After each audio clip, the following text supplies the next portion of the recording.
March is International Women's Month. For this, I went around and asked teachers about the month. Here's what they said.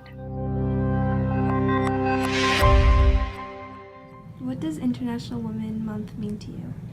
I think it just means, as a woman, that I really relook at myself, kind of what is my role, especially because I'm an educator, like who am I to young women that are coming up, especially who am I as a mother to daughters. So I really take time to reflect on it, like in a personal sense. I think International Women's Month is a recognition and an acknowledgement of the role that women have played globally, historically, and cross-culturally in forming our societies. And I think that having the designation of a month to honor women's roles is, again, that acknowledgement and recognition of the relevance and the importance that women have. It's a time to recognize those women who are promoting good in the world, those people who are trying to make a difference in the world. Recognition of that. It's interesting that it's like Women's Month now, because I feel like it's been International Women's Month for about like 6 months or a year with the Me Too movement and the Time's Up movement, and I think that it's just a continuation of that movement and recognizing the important contributions that women can make and should continue to make.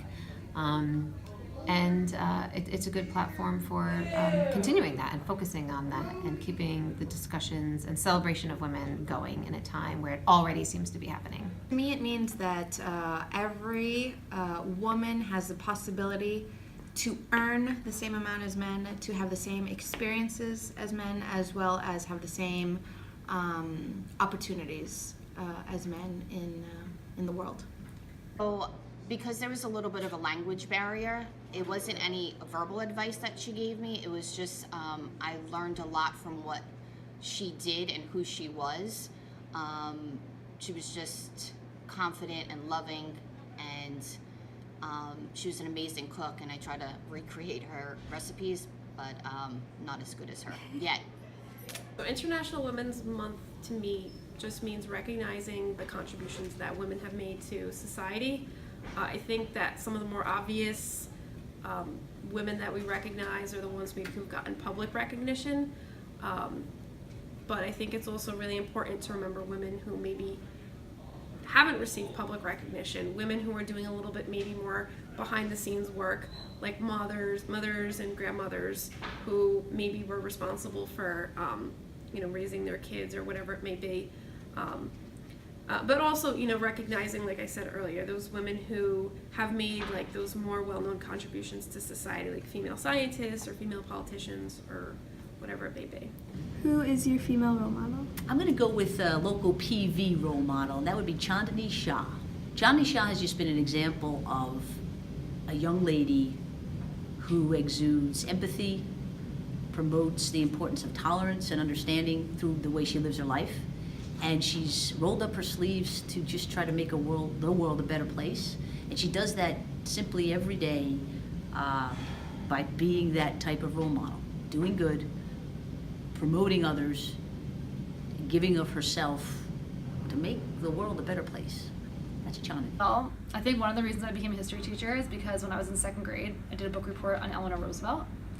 And from a very early age, I recognized that she was willing to defy convention, and a lot of people had kind of stagnated women's growth and seen them as somebody who only occupies a more domestic sphere, which is all well and good, but she was somebody again who defied convention, who took her role as a first lady and made it into something to better people. I guess from from an historical perspective, she's somebody who I always looked up to. She saw herself as a mechanism for good in the world, and she had a platform from which she could do that because she was the first lady.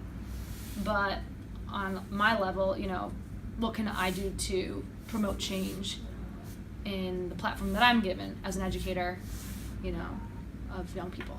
So I think that's how I can relate to her. I would definitely have to say my grandmothers, of course my mom, my mother-in-law, all the women in my life, but specifically my grandmothers, just because they're from such a different generation where women were not heard, valued, or seen as much, and yet they were extremely strong, extremely trailblazer-ish in their own ways, and in ways different from each other. One was an immigrant who divorced in a very Catholic country, came here on her own with my mother to support, and totally made her own way, who was smart, who taught herself English and was determined to succeed here, and that's completely inspiring. And the other was a very traditional housewife, Italian-American kind of woman, but she raised 3 boys with an iron fist. She raised my uncles and my dad to be extremely respectful of women, and my dad in turn raised me to be a very strong woman who played sports with all boys, and really I felt like I had no limits on what I could achieve. So all of that I think comes from having strong mothers, and in my case, grandmothers. And they've given me so many different pieces of advice over the years. I feel like I almost couldn't identify one. It's more just look at the way they lived their lives and behave accordingly. I will say they always remained very classy and kind of humble, and that almost seems like from a different era. Like their definition of strength isn't so much that you have to be loud or you have to be offensive or you have to be provocative to be heard and respected. So I think it's not a piece of advice, it's more the way they lived their lives that I appreciate and kind of see. My female role model of all time is my mother.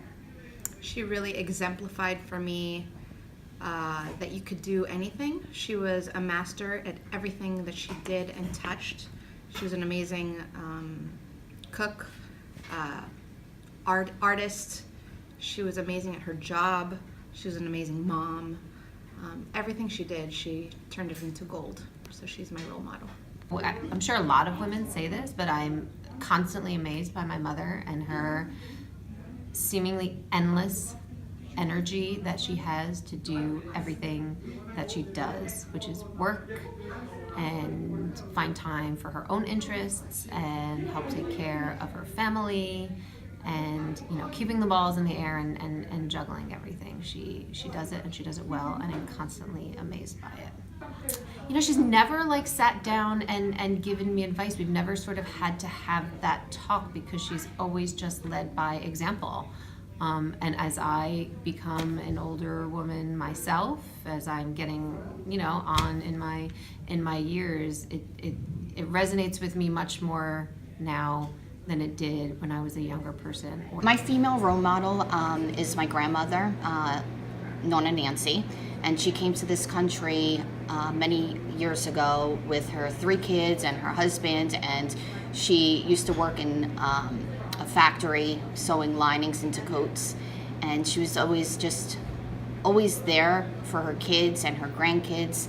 She was a very confident woman who didn't take crap from anybody, but was also loving, and she was an amazing person and cook. Female role model is definitely my mom. My mom is probably one of the smartest people that I know. She is a very intellectual person.